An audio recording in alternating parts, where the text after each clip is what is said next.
बिस्मिल्लाहिर्रहमानिर्रहीम। अस्सलाम वालेकुम नाज़रीन, मैं हूं ज़ुल्करनैन हैदर। आप देख रहे हैं ZH न्यूज़। नाज़रीन, ख़बरों पर जाने से पहले मैं एक बात करता चलूं कि वज़ीर-ए-आज़म इमरान ख़ान तहरीक अदम इत्मीनान के नतीजे में जा तो सकते हैं, मगर एक बात तारीख़ में ज़रूर लिखी जाएगी कि एक ऐसा लीडर भी आया था जिसने पाकिस्तानी कौम को एक गैरतमंद कौम बनाने की कोशिश ज़रूर की थी, कि ख़ास तौर पे जो अमेरिका के हवाले से है। मज़ीद आगे चल के इस पे बात भी करेंगे, लेकिन बड़ी ख़बरें जो हैं, बड़ी अहम ख़बरें हैं। ख़बर ये है कि जी वज़ीर-ए-आज़म इमरान ख़ान को 3 ऑप्शन जो हैं वो दिए गए हैं कि अगर वो उन पर अमल करता है, उन तीनों में से, तो मामलात आगे चलेंगे। 3 ऑप्शन जो हैं, एक इस्तीफ़ा, दूसरा अर्ली इलेक्शन, तीसरा अदम एतमाद। इस्तीफ़ा देने से तो खान साहब ने इनकार कर दिया है, और अर्ली इलेक्शन के हवाले से वज़ीर-ए-आज़म इमरान ख़ान तैयार हैं कि वो अर्ली इलेक्शन करा सकते हैं, उसका ऐलान कर सकते हैं, मगर उसके लिए ज़रूरी है कि तहरीक अदम एतमाद वापस ली जाए। अगर तहरीक अदम एतमाद वापस नहीं ली जाती तो फिर खान साहब इसके लिए तैयार हैं कि वो सामना करेंगे, और अभी भी वो पुरुम्मीद हैं कि तहरीक अदम एतमाद नाकाम होगी। वो क्यों पुरुम्मीद हैं, ये तो खान साहब ही बेहतर बता सकते हैं। बहरहाल अपोजिशन ने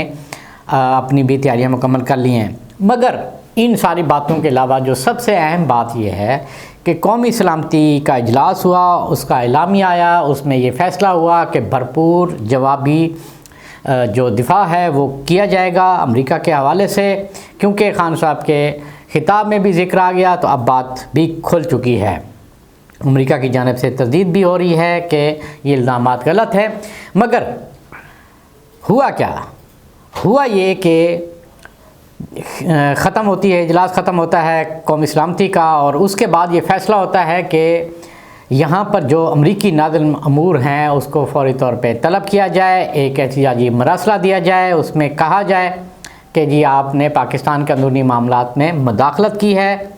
जो अल्फाज इस्तेमाल किए गए हैं अमरीकी अहदेदार की जानिब से, वो मदाखलत भी हैं और नामुनासिब भी है। तो इस पर वज़ारत ख़ारजा की जानिब से फ़ौरी तौर पे अमरीकी नाज़िल अमूर को तलब किया गया, उनसे बातचीत की गई और उन्हें एहतिजाजी मरासला भी दिया गया। ज़राए का ये भी कहना है कि इस मीटिंग में अमरीकी अहदेदार की जानिब से भी ये कहा गया कि जो हम पे इल्ज़ामात लगाए जा रहे हैं ये बिल्कुल गलत हैं। ये ख़बर जैसे ही आउट होती है तो हम राब्ता करने की कोशिश करते हैं वज़ारत ख़ारजा से, और फिर मालूम होता है कि जी बिल्कुल ऐसा हुआ है, और हम इस पे प्रेस रिलीज़ भी जारी करेंगे। खैर, हमने प्रेस रिलीज़ से पहले ही जो हमें सोर्सेज बता चुके थे, हमने ये ख़बर भी दे दी। दिलचस्प बात यह है कि इस ख़बर के तकरीबन कोई 1 घंटे बाद प्रेस रिलीज़ जारी आती है, और प्रेस रिलीज़ जो है वो बड़ी मानीखेज़ है। उसमें ना तो ये ज़िक्र किया गया है कि अमरीकी सफारतकार को तलब किया गया है, ना ही ज़िक्र किया गया है कि किस वजह से तलब किया गया है। जस्ट 3 लाइनें लिखी गई हैं कि कौमी सलामती का इजलास हुआ, और उस इजलास में जो फ़ैसला हुआ उसकी रोशनी में हमने सफारती सतह पे जो इक़दामात हैं वो उठा लिए हैं, ना तो मुल्क का ही ज़िक्र किया गया है। इस हवाले से वज़ारत ख़ारजा के कुछ अफसरों से बात हुई तो उनका ये कहना है कि एहतियात के साथ ये काम लिया गया है और सफारती अंदाज में कि इसको वो किया जाए। मगर अगर हम बात करें इंडिया की, तो जैसे ही इंडियन नाज़िल अमूर को बुलाया जाता है तो फ़ौरी तौर पे प्रेस रिलीज़ भी आती है, और उसमें सब कुछ डिटेल लिखी होती है कि किस वजह से बुलाया है। अब ये मामला समझ से बालातर है कि कौमी सलामती कमेटी में इस मामले को उठाया जाता है, बात की जाती है, मगर वज़ारत ख़ारजा आएँ बाएँ शायद शुरू कर देती है। ये तो वज़ारत ख़ारजा मानती है कि बिल्कुल हमने बुलाया है, मगर तहरीरी तौर पे कहीं पे भी नहीं। बहरहाल इतलात ये भी हैं कि वाशिंगटन में भी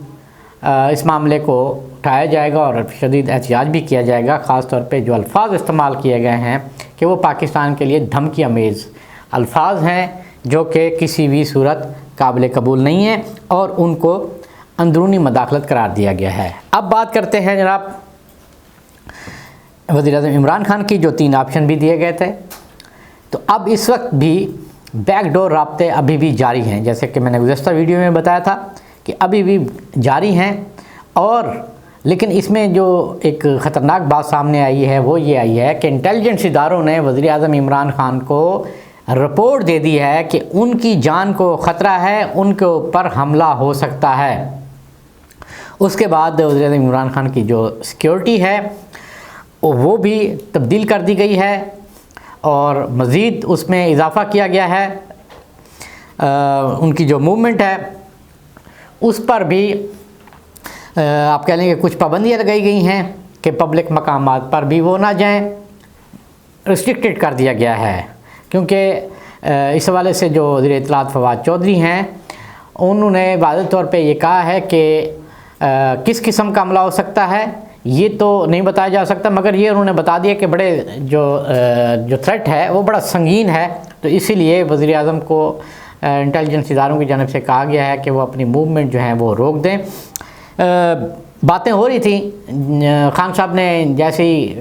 27 کو خطاب کیا تھا اور اس کے بعد پھر بات ہوئی تھی، بھٹو کی بات ہوئی تھی کہ ان کے ساتھ کیا ہوا، تو یہ باتیں تو زور و شور سے جاری تھیں کہ شاید ایسا ہی خدا نخواستہ ایسا موقع آ جائے، لیکن اب جو انٹیلیجنس اداروں نے رپورٹ دی ہے تو پھر ایسے لگ رہا ہے کہ شاید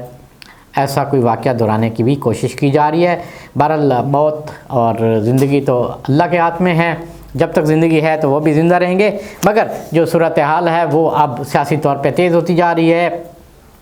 اتوار کو ووٹنگ ہے اور دودھ کا دودھ پانی کا پانی ہو جائے گا۔ ابھی تک دونوں پارٹیاں متحدہ اپوزیشن اور حکومت اپنی اپنی جگہ پہ مضبوط ہیں، سٹینڈ لیے ہوئے ہیں کہ ہم جیتیں گے۔ اب بظاہر تو متحدہ اپوزیشن جیت چکی ہے، مگر ابھی بھی خان صاحب کو امید ہے کہ کچھ ایسا ہو سکتا ہے کہ لوگ اس دن پارلیمنٹ جائیں ہی نہ، پی ٹی آئی کے بھی، اور یہ بھی ہو سکتا ہے کہ جی جو اتحادی ہیں کچھ وہ لوگ بھی نہ جائیں، لیکن اس حوالے سے خبروں کی جو تصدیق ہے وہ کوئی بھی نہیں کر رہا، نہ ہی آزاد ذرائع کر رہے ہیں۔ ناظرین، ہمیشہ سے ایسے ہوتا رہا ہے کہ جب حکومتیں جاتی ہیں تو پنچھی اڑنا شروع ہو جاتے ہیں، تو اب بھی یہی ہو رہا ہے۔ جو پارلیمنٹ جو منسٹر انکلیو ہے جہاں پہ وزراء کی رہائش ہے، ایک تو وہ فوری طور پہ خالی ہو گئی ہے، تمام نے اپنا اپنا سامان بھی نکال دیا ہے، ہو کا عالم ہے۔ پنجاب میں خاص طور پہ جو بات کی جاتی تھی، فرح خان کا نام لیا جاتا تھا، احسن جمیل گجر کا نام لیا جاتا تھا کہ جی جو پنجاب چلا رہے ہیں، پنجاب کی بیوروکریسی کو خاص طور پہ چلا رہے ہیں، پولیس ہو انتظامیہ ہو، ان میں ان کا بڑا اثر رسوخ تھا، ان کے اوپر الزامات بھی عائد کیے گئے، مریم نواز صاحبہ کی طرف سے بھی الزامات عائد کیے گئے۔ اب خبریں یہ آئی ہیں کہ وہ جیسے ہی یہ خبر آئی ہے کہ وزیر اعلیٰ پنجاب عثمان بزدار کا استعفیٰ جو ہے وہ منظور کر لیا گیا ہے، تو اس سے یعنی کہ 2 گھنٹے پہلے یہ اطلاعات آ چکی ہیں کہ وہ بھی امریکہ ہی چلے گئے ہیں، اور باقی لوگوں کے جانے کی بھی اطلاعات ہیں۔ آزاد سورسز کنفرم کر رہے ہیں کہ ایک نجی ایئر لائن کے ذریعے وہ یہاں سے چلے گئے ہیں، تو اسی طرح اور بھی کئی لوگ جو ہیں وہ جانے کی تیاریوں میں ہیں، جو بزدار کے دور میں پاور میں تھے، ان کے تمام کام ہو رہے تھے یا جو بھی معاملات تھے، بہرحال وہ اب یہ بتایا گیا ہے کہ وہ اب نکلنے کے لیے جا رہے ہیں۔ اور یہ بھی اطلاعات ہیں کہ اگر پنجاب میں وزارت اعلیٰ پی ٹی آئی سے نکل گئی تو پھر اپوزیشن کے لوگ جو ہیں وہ بھی تیار ہیں، خاص طور پہ نون لیگ کی بات کی جائے کہ تحقیقات شروع ہو جائیں گی کہ پنجاب میں ہوتا کیا رہا ہے بزدار کے دور میں، جو کہ ہمیشہ سے ماضی سے ہوتا رہا ہے کہ ایک گیا تو دوسرے اس کے خلاف تحقیق، دوسرا گیا تو اس کے خلاف تحقیق، اسی طرح یہ کام جو ہے وہ چلتا رہے گا۔ ناظرین، یہ تھی اپڈیٹ اب تک کی جو سیاسی صورتحال ہے، انشاءاللہ آگے بھی آپ کو بتاتے رہیں گے جیسے جیسے کوئی سیاسی ڈیولپمنٹ ہوتی ہے۔ تب تک کے لیے مجھے اجازت دیجیے، اللہ حافظ۔